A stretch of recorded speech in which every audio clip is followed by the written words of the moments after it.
let's look at another important aspect of presenting. How do you open with a bang? How do you open so your audience thinks, wow?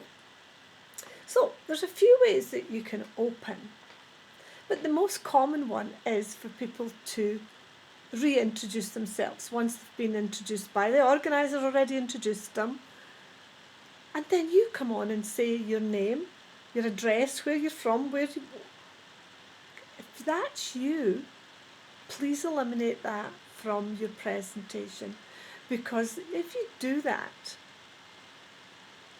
the audience will be turned off. So there's 4 areas that I quite like. If you come on, and this is what I'd suggest you think about, is you start with a question. A question about what you think the audience are looking for from you today. A question that's positive, has a successful outcome. You could start with a fact. If you work in the health industry, or even if you're in HR, you might want to give a fact or a statistic about high absenteeism, and that your presentation will cover some of these issues.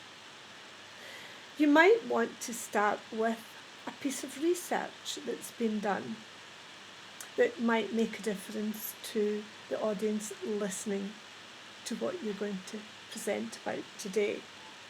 So my challenge to you about your opening is, I like and I think it's great if you can open with 2 questions.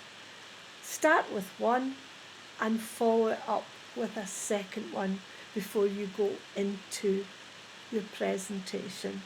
So an example of that could be, today I'm speaking to managers who are interested in recruitment and selection.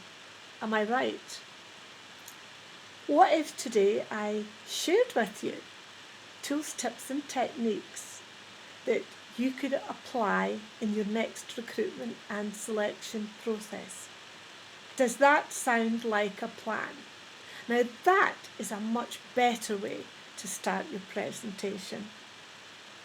So we'll have 2 questions that you could use the next time you go out.